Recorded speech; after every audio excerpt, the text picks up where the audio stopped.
안녕하세요. 저는 평소 사연 열차를 즐겨 듣는 애청자입니다. 제가 오늘 여러분을 찾아뵙게 된 건 기가 막혔던 저희 시댁 인간들의 이야기를 들려드리기 위해서인데요. 시간이 꽤 지난 지금도 그 시댁 인간들만 생각하면 치가 다 떨려옵니다. 얼마나 파렴치한 인간이기에 아직까지 치가 다 떨리는지 한번 들어보실래요? 남편과 저는 대학교 CC로 긴 연애 끝에 결혼까지 하게 된 부부였습니다. 남편에겐 형이 있었는데 시댁에선 그놈의 장남 사랑이 말도 다 하지 못할 만큼 심한 집이었어요. 어느 정도였냐 하면 남편은 학자금 대출을 받아가며 대학교를 다니고 있었고 알바를 쉬지 않고 해도 늘 돈이 없었어요. 그렇다 보니 하고 다니는 행색 역시 변변치 못했기에 저는 당연히 남편의 집이 가난한 줄만 알고 있었죠. 그런데 저의 예상과는 달리 시댁의 형편은 꽤 괜찮은 편이었지만 그 모든 지원을 장남인 시숙에게만 쏟아붓고 있는 상황이더군요. 그러니까 한마디로 남편은 관심 밖의 자식이었던 것이었죠. 처음부터 이토록 차별이 심했던 건 아니었다고 하더군요. 우리 엄마, 나 어릴 때만 해도 나한테도 꽤 잘해주셨어. 초등학교 들어가기 전까진 말이야. 내가 초등학교 들어가기 전에 아버지가 돌아가셨거든? 대장암이었는데 잘 이겨내신다 싶더니 갑자기 돌아가셨어. 그 뒤로 엄마는 형한테 우리 장남, 우리 집 기둥 하면서 의지하기 시작하더니 어느 순간부턴 형만 신경 쓰기 시작하더라고. 뭐 섭섭하지 않았다면 거짓말이지만 그 덕에 내가 생활력 하나는 끝내주잖아. 이렇게 말하며 웃는 남편을 보며 참 마음이 아프더라고요.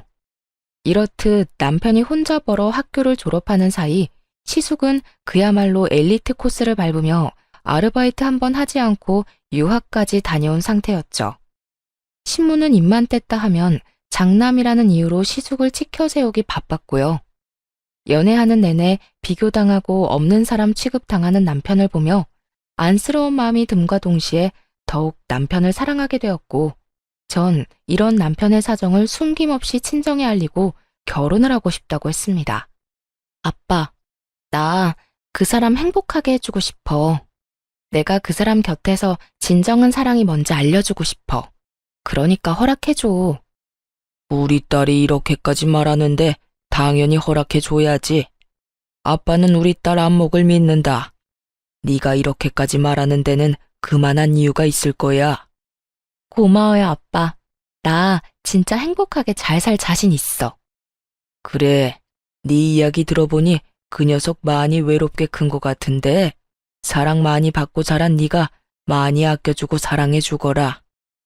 부모님은 저를 믿는다며 결혼을 흔쾌히 허락해 주셨고 그렇게 저흰 결혼을 하게 되었습니다. 결혼을 할 때에도 시모의 차별과 상황은 변하지 않았어요. 시숙이 결혼할 때에는 가지고 있던 건물까지 처분해 아파트를 장만해줬다고 들었는데 저희가 결혼할 당시엔 시숙이 사업을 한다는 이유로 사업 자금을 마련해줘야 하니 여유 자금이 없다고 하더군요. 그래서 저희는 친정에서 보태주신 돈과 제가 모은 돈, 남편이 가지고 있던 돈 조금을 보태 집을 마련하고 신혼생활을 시작했죠. 물론 대출을 끼긴 했지만 우리만의 보금자리가 생긴 것에 만족하자며 서로를 보듬었고 남편은 그런 저에게 고맙다고 끊임없이 말해주며 더욱 가정에 충실한 가장의 모습을 보여주곤 했습니다. 그런 남편에게 제가 결혼을 하며 당부한 것이 있었어요. 자기야, 나 자기랑 결혼할 거야. 그런데 이거 한 가지는 꼭 지켜줬으면 해. 그게 뭔데? 돈 관리는 내가 할게. 돈 관리? 그래, 그렇게 해. 그게 뭐 힘든 일이라고. 그런데 이유가 뭐야? 내가 보니까 자기 집으로 다달이 용돈 주는 거 너무 과하다 싶더라고. 당신 성격상 결혼했다고 해서 그 용돈 딱 끊지도 못할 것 같고. 그렇다고 그 돈을 결혼하고 나서도 계속 줄 순 없는 노릇이잖아. 우리 대출금도 갚아야 하고 적금도 들어야 하는데 말이야.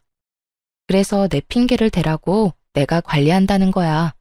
어머님이 앞으로 용돈 이야기 꺼내시면 돈 관리는 내가 한다고 하면서 나한테 다 넘겨. 내가 알아서 할 테니까. 그런 거라면 난 싫어. 내가 우리 엄마 성격 잘 아는데 당신한테 분명 좋은 소리 안 할 거야. 모르긴 몰라도 당신 못 살게 굴 텐데 내가 그 꼴을 어떻게 보고 있어?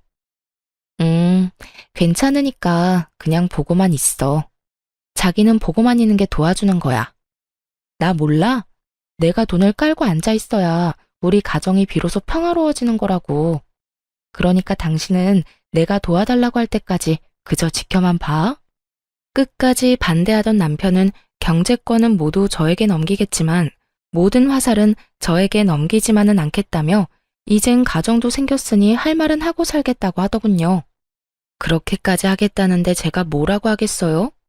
나쁜 짓을 하겠다고 하는 것도 아니고 제가 힘들까봐 직접 나서겠다는데 그저 우리 남편 많이 컸다며 엉덩이 두들겨 주었어요. 그렇게 저와 남편은 더욱 단단해졌고 제가 예상한 대로 시모는 확 줄어든 용돈에 불만을 가지며 연락을 해오더군요. 아가, 이번 달 용돈 잘 받았다. 그런데 돈이 좀 모자라더구나. 내가 이때껏 얼마 받았는지 너도 잘 알지 않니? 아무리 장가를 갔다고 한들 이건 금액 차이가 너무 크구나. 난 이걸로 도저히 안 되겠으니 돈 좀 더 보내거라. 어머님, 제가 형님한테 들었는데 형님네도 30만 원 드린다면서요? 다른 사람도 아닌 집안의 기둥이자 장남도 30만 원을 드리고 있다는데 저희가 뭐라고 그 이상을 드리겠어요? 혹시 쓰다가 모자라시면 저희 말고 형님께 연락해서 더 달라고 하세요. 그간 많이 투자해 주셨는데 용돈 좀 더 드리는 게 뭐가 힘들겠어요. 시모는 그동안 남편에겐 꼬박꼬박 100만 원씩 받아갔으면서 온 재산을 쏟아부은 시숙에겐 용돈 한 푼 받지 못하다가 시숙이 장가를 가고 나서야 30만 원씩 받고 있다는 사실을 형님에게 듣게 되었죠. 그래서 저 역시 시모가 다른 소리 하지 못하게 30만 원만 드렸던 것이었고요. 틀린 말이 하나 없는 제 말을 들은 시모는 괜한 짜증을 내곤 전화를 끊어버리더군요. 너흰 그런 이야기까지 주고받니? 네 참, 며느리 둘이서 별말을 다 주고받는구나. 끊어라. 기분 나빠서 너랑 더는 통화하고 싶지 않구나. 시모의 전화는 끊겨버렸고 그렇게 용돈 사건은 일단락되었지만 왜인지 이게 끝일 거란 생각은 들지 않더라고요.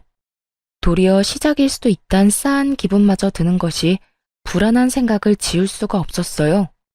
그도 그럴 것이 시모는 돈만 생겼다 하면 시숙에게 아낌없이 쏟아붓는 것도 모자라 하늘 끝까지 치켜 세우는 건 역시 당연한 사람이었거든요. 하지만 시댁에서 필요로 하는 더러운 일, 힘쓰는 일 등 온갖 잡일은 저희 남편만 불러 시켜대기 일쑤였죠. 그럴 때마다 하는 말은 늘 같았어요. 네 형은 큰 사업하느라 바쁘지 않니? 그러니 회사나 다니며 월급 받아 쓰는 한가한 네가 이런 일을 하는 게 당연하지 않니? 처음 이 이야기를 들었을 때 얼마나 황당했는지 모릅니다. 다른 사람도 아닌 친엄마가 저런 말을 했다니 여러분은 믿기시나요? 저는 믿기지도 믿고 싶지도 않더라고요. 하지만 그 모든 건 사실이었고 남편에게 닥쳐 있던 현실이었죠. 이렇듯 평소에도 남편을 종부리듯 부리는 시모가 저와 사이가 틀어져 버렸으니 그 화풀이가 남편에게 가는 것은 불보듯 뻔한 일이었죠. 그랬기에 저의 온 신경은 남편의 휴대전화에 가 있었고 시모가 남편에게 연락이라도 오는 날엔 남편만 주시하고 서 있기도 했습니다. 하지만 이런 제 걱정을 눈치라도 챘는지 이래도 허 저래도 하 하던 남편은 각성이라도 한 것인지 점점 변하기 시작하더군요. 어느 날은 시모가 집에 변기가 막혔다며 연락이 온 적이 있었는데요. 평소라면 아무 말도 하지 않고 허허거리며 시댁에 갔을 남편이 이렇게 말하는 게 아니겠어요? 엄마, 변기가 막혔으면 사람을 불러. 아니면 엄마가 그렇게 사랑하는 형을 부르던지. 엄마가 매번 무시하는 그깟 회사 일하느라 나도 바빠. 월급은 그냥 하늘에서 뚝 떨어지는 줄 알아? 일을 해야 나도 먹고 살 거 아니야. 그러니까 앞으로 이런 일로 나 부르지 마요. 뭐라고? 너 내 아들 맞니? 어떻게 내 아들이 나한테 그런 말을. 너 어디 아프니? 아니, 나 멀쩡해. 그리고 내가 좀 알아보니까 사람 불러서 변기 뚫는 거 얼마 하지도 않더라. 돈 없으면 형한테 달라고 하던가. 그만큼 투자했으면 그 정도는 달라고 할 수 있잖아. 이런 말을 할 정도로 남편은 변하고 있었고, 저는 제가 걱정할 일은 없어 보였어요. 이렇게 갑자기 변해버린 남편의 모습이 뿌듯하면서도 이상하기도 했는데, 변해버린 남편의 모습엔 이유가 있었더라고요. 그건 다름 아닌 남편의 몫으로 남겨놨다던 아버님의 유산 때문이었어요. 돌아가신 아버님이 남편이 결혼을 하면 꼭 주라던 건물이 있었는데, 그걸 글쎄 시모가 처분해 홀랑 시숙의 사업자금으로 줘버렸다고 하더군요. 시숙 역시 그게 남편의 몫이란 걸 뻔히 알면서도 염치도 양심도 없이 홀랑 받아갔다는 사실을 한 남편은 많이 실망하기도 하고 어떤 면에선 체념마저 한 것처럼 보였어요. 여보, 괜찮아? 나 다 들었어. 어머님이 당신 몫으로 준다던 건물 아주버님께 줬다면서? 괜찮지 뭐. 사실 기대도 안 했어. 말만 나한테 준다고 했었지 그게 그렇다고 해서 내 것도 아니고. 아빠가 내 몫으로 남겼다고 한들 엄마 명의로 된 건물 엄마 맘대로 하는 건 당연하잖아. 그래도 이렇게까지 형만 생각하고 형만 위하는 엄마 보는 게 이젠 좀 지쳐. 지금까지는 괜찮았거든.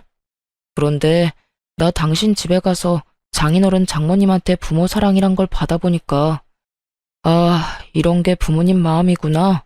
이런 게 사랑이구나 싶더라고. 그런 사랑 받아보니까 이때껏 내가 얼마나 말도 안 되는 무관심 속에서 살아왔는지 알겠더라고.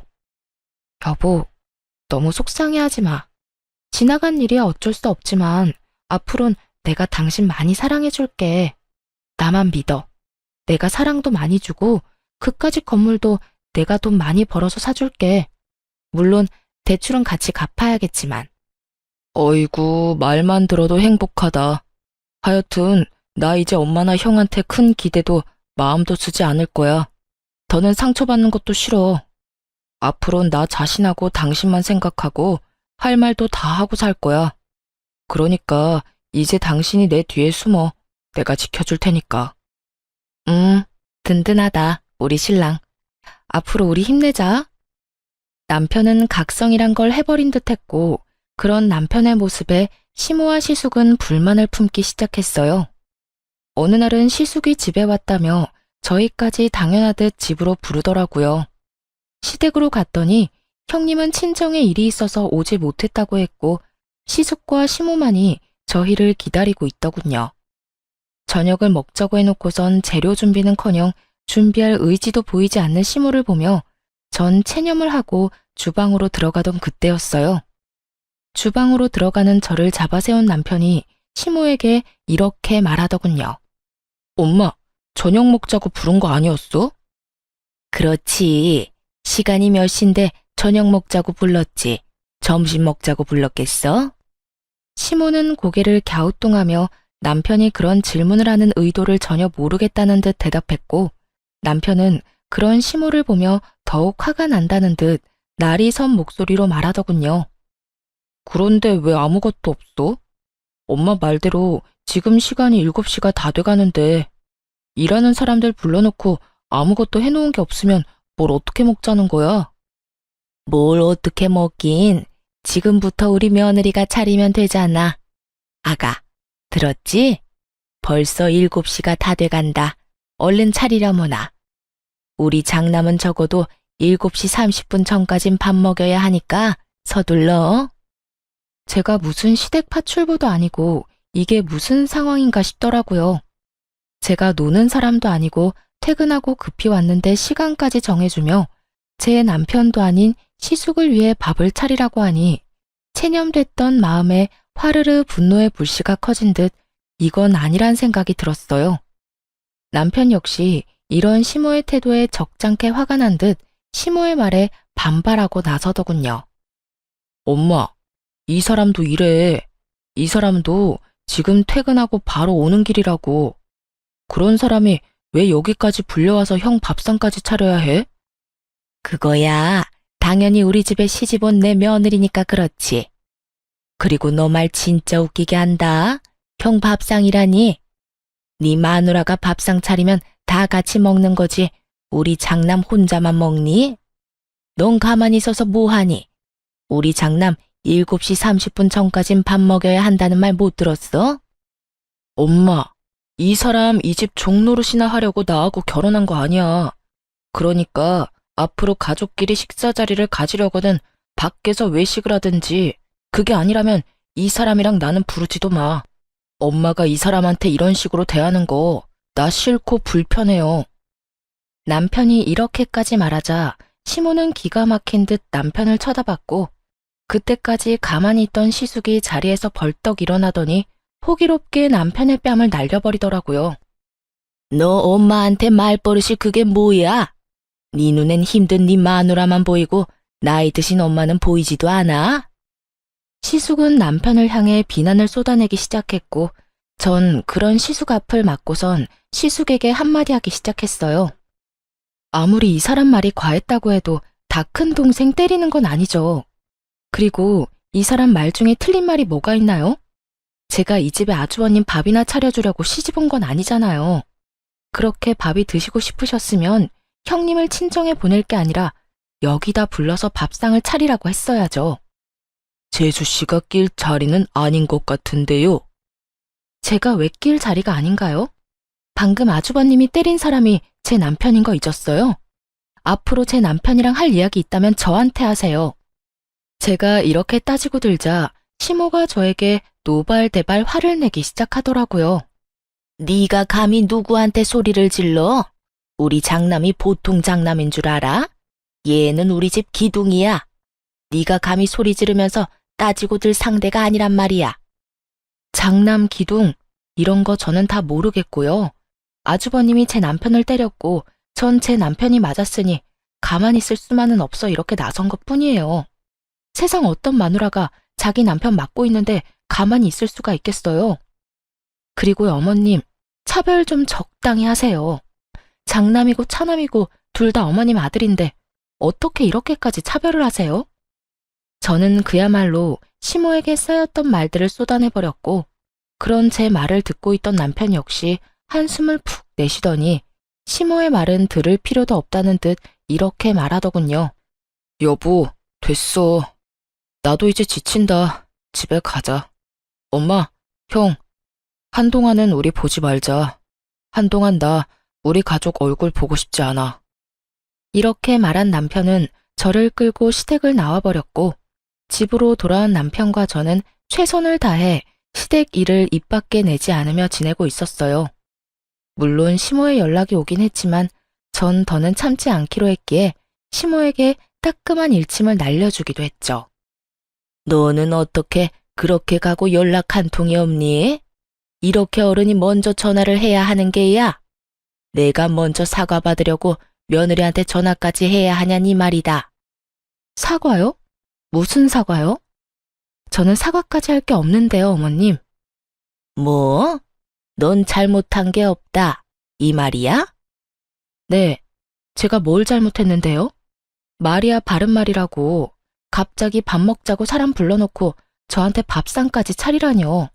심지어 형님은 속 편히 친정에 보내버리고, 저는 아주버님 굶기면 안 되니까 거기서 밥까지 해다 바쳐라.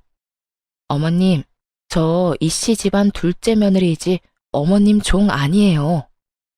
너 말 잘했다.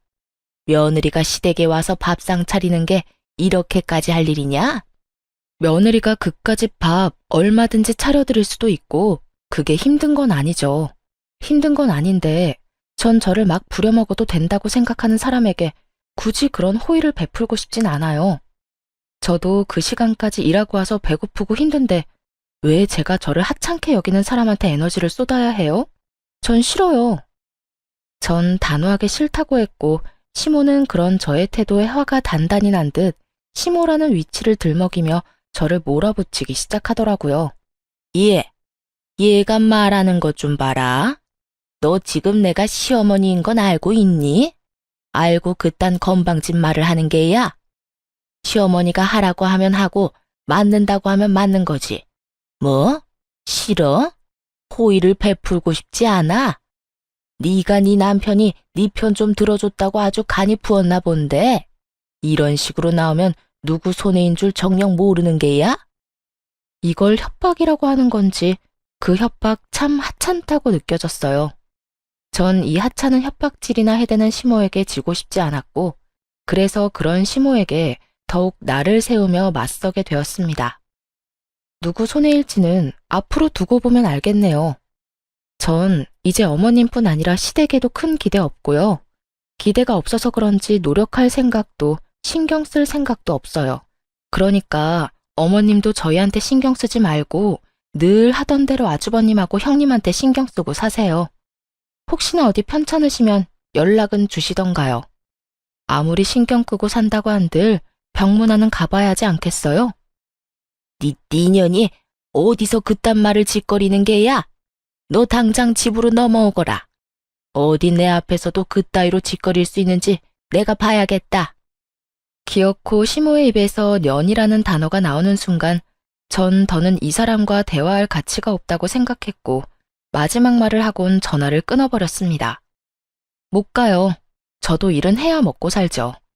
누구랑 다르게 저흰 어머님 도움도 못 받아서 제가 놀고 먹으면 저희 가족 손가락 빨고 살아야 해서요. 그러면 전 끊을게요. 들어가세요, 어머님. 전화를 끊어버린 후 시모에게서 전화와 문자 폭격이 이어졌지만 전 전화를 꺼버렸습니다. 들어봤자 기분만 상하고 봐봤자 눈만 버릴 것이 분명한데 그걸 왜 다 듣고 보고 있겠어요? 이럴 땐 무시가 답이었죠. 그렇게 제 휴대전화는 일주일에 가까운 시간 동안 꽤 많은 시간 꺼져 있었고 일주일이 지나고 나니 차츰 연락도 잦아들더라고요. 남편 역시 시모와 시숙에서 연락을 받았다고 했지만 큰 신경을 쓰지 않는 듯 했어요. 이렇게 저희만의 삶을 살기 시작했고 새로운 가족을 맞이하게 되었습니다.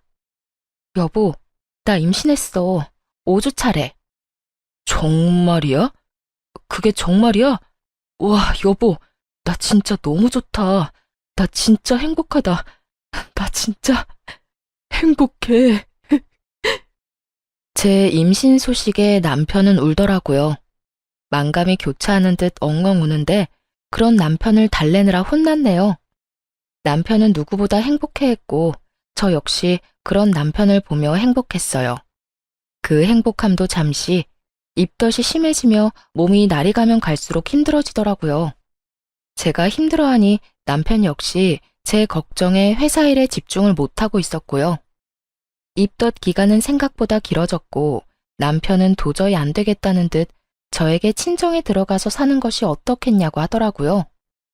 여보, 혹시 우리 당신 집에 들어가서 사는 건 어때? 어? 친정에? 갑자기 왜?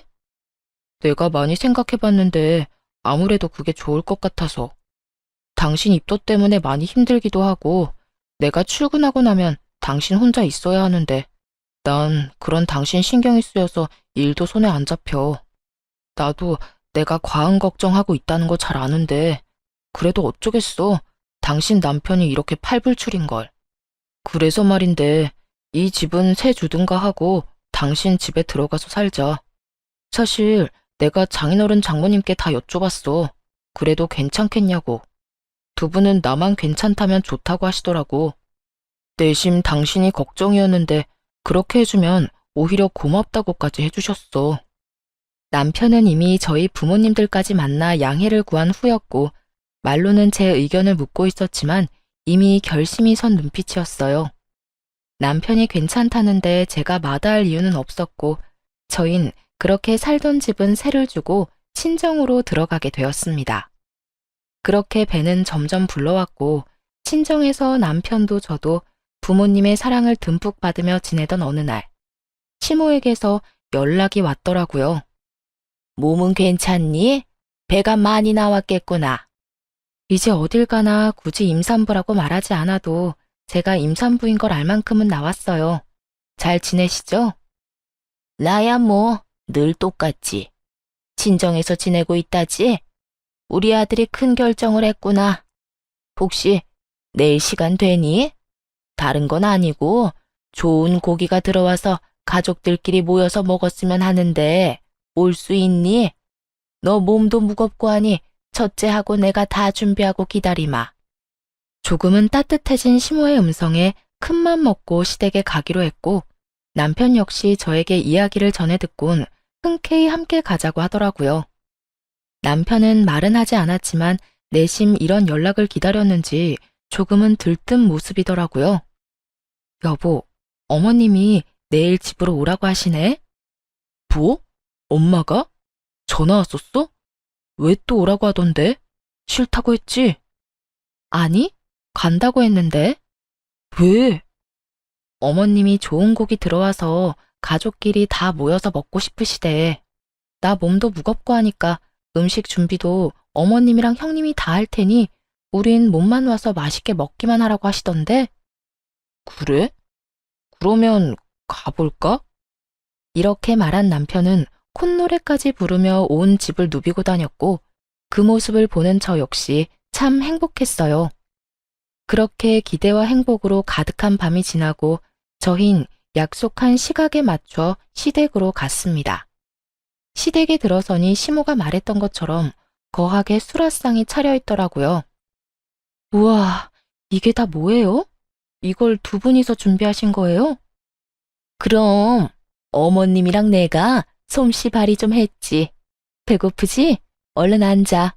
고기도 엄청 좋은 고기야. 앉아서 얼른 먹어.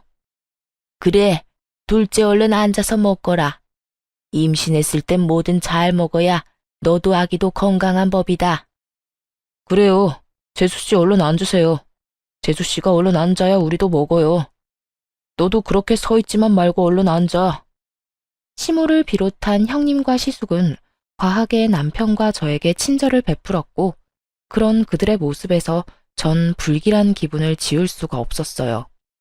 하지만 세 사람은 아무런 말도 하지 않고 있었고 그저 웃으며 밥만 먹으니 저 혼자 이상한 기분에 휩쓸려 뚱하니 있을 수는 없는 노릇이었죠. 그래서 저 역시 애써 웃으며 식사 자리를 이어나갔고 대충 분위기를 맞춰주며 식사 자리를 마치게 되었습니다. 맛있지만 불편한 식사 자리가 끝이 나고 뒷정리를 하고 나니 다들 무거운 분위기로 거실에 둘러앉아 있더라고요. 저와 남편은 대충 자리를 잡고 앉았고 저희가 자리를 잡고 앉자 시모는 준비했던 말을 꺼내기 시작하더군요. 친정에서 지내는 건 어떠냐? 입덧은 좀 어떻고? 많이 괜찮아졌어요. 저흰 편한데 아무래도 부모님께서 불편하실 수도 있을 것 같아서 어떻게 해야 할지 고민하고 있어요. 고민하긴 뭘 고민하니? 이왕 친정에 들어간 김에 거기서 애 낳고 쭉 살면 서로 좋지. 너 애 낳고 다시 복직할 거 아니냐? 그럴 때 친정에서 지내면 너도 마음 쓸 일 덜고 좋을 텐데 왜 나와 산다는 거야? 이상하더군요. 내 아들 힘들게 처가살이 그만시키고 당장 분가하라고 말하는 것이 정상 아닌가요? 아니, 그렇게까진 하지 않더라도 처가살이를 권하는 시모의 모습은 누가 봐도 이상한 상황이었죠. 그것도 그 이유가 저를 위한다는 것이 더욱 의심스러웠어요. 남편 역시 저와 같은 생각인지 시모에게 캐묻기 시작했어요. 엄마, 솔직히 말해봐. 무슨 일 있어? 무슨 일은? 일이 있을 게 뭐가 있어? 아니야. 엄마 무슨 일이 있어. 그렇지 않고서야 엄마가 이렇게까지 처가살이를 등 떠밀 리가 없잖아. 나 처음 처가에 들어가서 산다고 했을 때 엄마가 무슨 말까지 했는지 기억 안 나? 처가 들어가서 살면 인연 끊는다며? 부모는 하나도 챙기지도 않고 마누라만 챙기고 생각한다고 나보고 등신이라며. 그런 사람이 갑자기 왜 이래? 남편의 말에 시모는 잠시 망설이는가 싶더니 이내 검은 속내를 드러내기 시작했어요. 그래, 기왕 이렇게 된 거 솔직하게 말하마. 너희 집 팔아서 네 형 좀 도와줘라. 무슨 소리 하는 거야? 우리 집 판 돈을 왜 형한테 주라는 거야? 네 형 사업이 요즘 좀 힘들어서 자금이 급하게 필요한데 너도 알다시피 나도 다 처분해서 이리저리 쓰느라 여유 자금이 없구나. 가족 좋다는 게 뭐니? 이럴 때 돕고 살아야지. 그리고 네 형, 우리 집 장남이다. 우리 집에서 장남이 어떤 의미인지 너도 잘 알고 있을 거야. 네 형은 장남이자 우리 집 기둥이야. 기둥이 무너지면 되겠니? 다른 것도 아니고 돈 때문에 무너진다는 건 더욱 안 되지. 우리가 능력이 안 되는 것도 아니고. 네 집만 팔아서 도와준다면 얼마든지 다시 일어설 수 있다는데 너도 그냥 두고만 보고 있을 거 아니지? 전혀 예상치도 못한 말이었어요. 저뿐 아니라 남편 역시 시숙의 사업이 잘 되고 있는 줄만 알고 있었으니까요. 그도 그럴 것이 볼 때마다 차가 바뀌는 것은 물론이고 몸에 걸친 것만 해도 명품이 아닌 것이 없었고 형님 역시 줄 서도 못 산다는 명품 가방이 한두 개가 아니었으니까요. 거기에다 시모에게 이때껏 받아간 돈이 있었던 터라 망할래야 망할 수가 없다고 생각하고 있었던 것이었죠. 남편 역시 시숙의 소식에 잠시 충격에 빠진 듯 했지만 이내 단호하게 시모에게 거절 의사를 내비치더군요. 두 사람 잘 들어. 그 집, 내 집 아니고 이 사람 집이야. 우리 그 집 마련할 때 내가 모은 돈이 쥐똥만큼도 없어서 처가에서 도와주시고 이 사람이 회사 생활하면서 모은 돈으로 마련한 집이라고. 그런 집을 내가 마음대로 팔 순 없어. 아니, 내 마음대로 팔 수 있다고 한들 그 집을 처분할 일은 절대 없을 뿐더러 집을 처분한다고 해도 형 도울 생각은 추호도 없어. 남편의 단호한 태도에 시모는 남편에게 화를 냈다가 달랬다가를 반복하며 이상 행동을 보이기 시작하더군요. 너 어떻게 그런 말을 할 수가 있어? 어떻게 그런 결단을 내릴 수가 있는 거냐고. 네 형인데 네가 돕는 건 당연한 일 아니니? 에휴, 그러지 말고 아들, 네 형 좀 도와줘. 네 형이 오죽 힘들면 너한테까지 도와달라고 하겠니? 어렵게 꺼낸 말인데 단칼에 거절하지 말고 잘 좀 생각해봐. 100번, 1000번을 생각해도 내 생각은 같으니까 더는 이런 이야기는 꺼내지도 마. 절대 안 돼. 남편은 제가 끼어들 필요도 없을 정도로 꽤나 단호했고 이런 남편의 태도에 시모는 많이 당황한 듯 눈을 동그랗게 뜨고 남편을 보더라고요. 상황이 그렇게 되자 가만히 듣고만 있던 시숙이 나서기 시작하더군요. 그동안 알게 모르게 나한테 섭섭한 점 많았던 거 알고 있어. 나 역시 그런 너한테 많이 미안할 때도 있었고 말이야. 그런데 동생아, 나 역시 힘들었어. 아버지는 갑자기 돌아가시고 엄마는 나한테만 의지하지. 나도 장남이란 무거운 짐을 어깨에 얹고 이 집안 더 잘 되라고 노력하느라 힘들었어. 그러다 보니 네가 힘들다는 거 알면서 신경 쓰지 못하기도 했어. 그러니까 내가 하고 싶은 말은 너만 힘들었던 게 아니었단 말이야. 나 역시 우리 집을 위해 노력하면서 살아왔고 그 노력을 이젠 너도 해야 하지 않겠어? 나만 이 집 아들이 아니잖아. 이 집이 잘 되기 위해선 내 사업이 잘 돼야 하는 건 당연한 일이고 그러기 위해선 네 도움이 필요해. 그러니까 네가 형을 좀 도왔으면 해. 이젠 네가 희생을 좀 하란 말이야. 남편은 시숙의 말이 끝나자마자 헛웃음을 웃어 보이더라고요. 웃는 입과는 달리 눈은 화가 많이 나 보였고 그 화는 입을 통해 흘러나오기 시작했어요. 잔말 말고 돈이나 내놓으란 개소리 참 정성스럽게도 포장한다. 입 안 아파? 힘들긴 힘든가 보네. 돈 내놔 하면 끝날 말을 너도 힘들었니 나도 힘들었다. 내가 희생한 만큼 너도 희생해라. 이딴 식으로 길게 포장질까지 하는 걸 보면 말이야. 남편의 말이 끝나는 순간 시숙은 남편의 멱살을 잡아버렸고 남편 역시 시숙의 멱살을 잡아버렸습니다. 이 자식이 감히 내 멱살을 잡아? 시숙은 남편이 자신의 멱살까지 잡았다는 사실을 참을 수 없다는 듯 남편의 뺨을 때려버렸고 형이 뭔데 날 때려?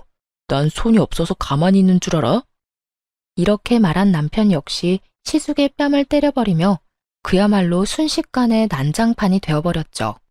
시모는 두 사람이 주먹 다짐을 시작해버리자 안간 힘을 쓰며 두 사람을 말리기 시작하더라고요. 그 와중에도 시숙이 맞는 게 싫었는지 남편 팔만 붙잡고 늘어지더라고요. 그렇게 두 사람을 뜯어말린 시모는 자리에 주저앉아 땅을 치며 곡소리를 내기 시작했어요. 아이고, 아이고, 내가 너무 오래 살았지. 내가 너무 오래 살았어. 내가 전생에 무슨 죄를 지었길래 이런 꼴까지 봐야 하는지. 어머님, 무슨 말씀을 그렇게 하세요? 그만 우세요. 이러다 쓰러지시겠어요. 말리지 마라.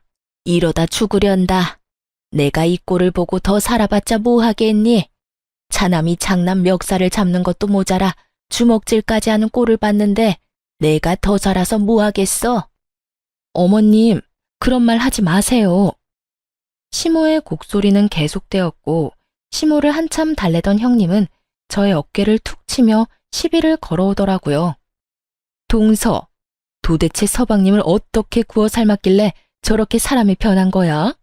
무슨 말로 어떻게 현혹했길래 어머님, 형 말이라면 군말 안 하고 따르던 사람이 형 멱살 잡는 것도 모자라 주먹 다짐까지 하는 거냐고. 그러는 형님이야말로 도대체 살림을 어떻게 꾸렸길래 그 많던 어머님 재산을 다 뜯어가고도 망하기 직전이라는 소리가 나와요? 하긴 안 봐도 뻔하긴 하네요. 다 망해가서 동생한테 돈이나 구걸하는 이런 상황에서도 그 많은 금반지에 목걸이까지 끼고 명품 가방이나 메고 온 꼴을 보니까 말이에요. 그것만 다 팔아도 살림이 좀 나아질 텐데 그놈의 사치는 어떻게 해도 고쳐지지가 않나 봐요. 저는 받은 만큼 형님에게 돌려주었고 제 말에 머리끝까지 화난 형님이 저의 머리채라도 잡을 태세로 달려들더라고요.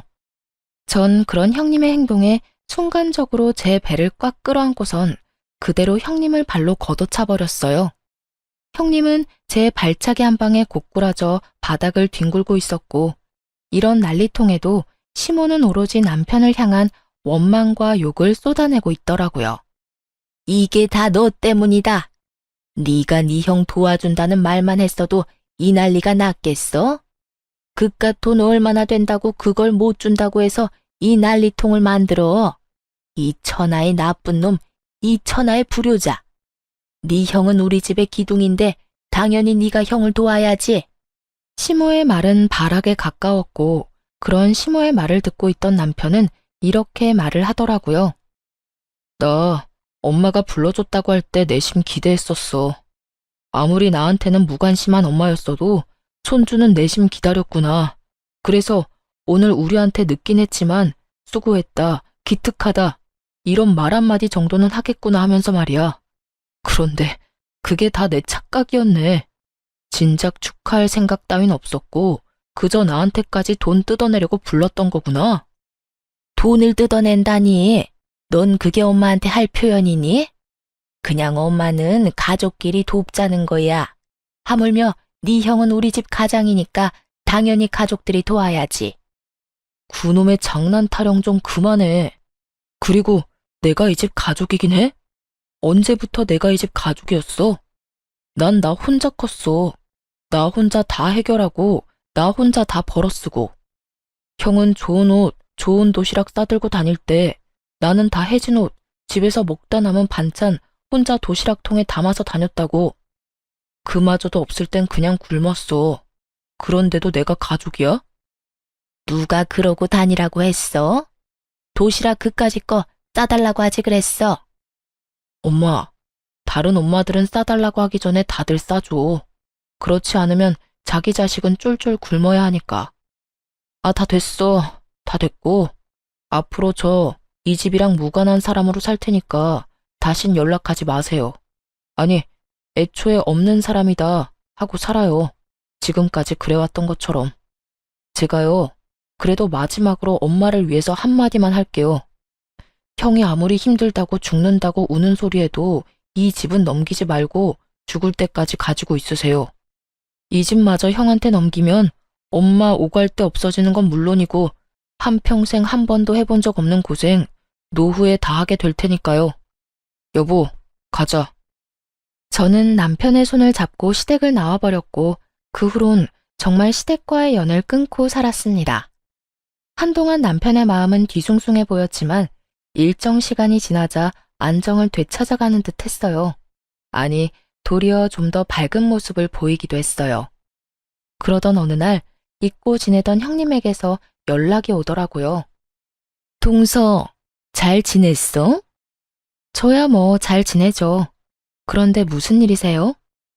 그냥 어떻게 지내나 궁금하기도 하고 그냥저냥 전화해봤어. 나 이혼했거든.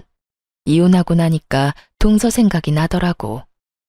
갑작스러운 이혼 소식에 좀 당황스럽더라고요. 다른 건 몰라도 형님과 시숙 사이는 때론 제가 부러울 정도로 좋았기에 더욱 의아하더군요. 이혼이요? 갑자기 이혼이라니, 왜요? 그게 결국 어머님 집까지 팔아서 새로운 사업을 시작했는데 그거마저 망해버렸어. 이것저것 손대는 거마다 망해버리니까 그 사람도 편해버리고 나도 그런 남자 옆에서 고생하면서 살기 싫어서 이혼했어. 동서도 없는 마당에 어머님은 내가 모셔야 하는 건 불보듯 뻔한 일이고 난 아무리 남편을 사랑해도 시집살이는 살기 싫거든. 그래서 이혼했지 뭐. 들어보니 시숙은 결국 시모에게 집까지 요구하게 되었고, 시모는 남편의 충고에도 불구하고 집까지 팔아 그 빌어먹을 장남의 사업 자금을 대주었던 것이었어요. 하지만 그 사업마저 결국 망해버렸고, 시숙은 빚쟁이가 되어버렸다고 하더군요. 돈도 없는데 시모까지 모실 상황이 된 형님은 시숙을 버리기로 결정한 것이었죠. 어찌되었든 이혼하고 나니까 동서 생각 많이 나더라. 그동안 내가 미안했어.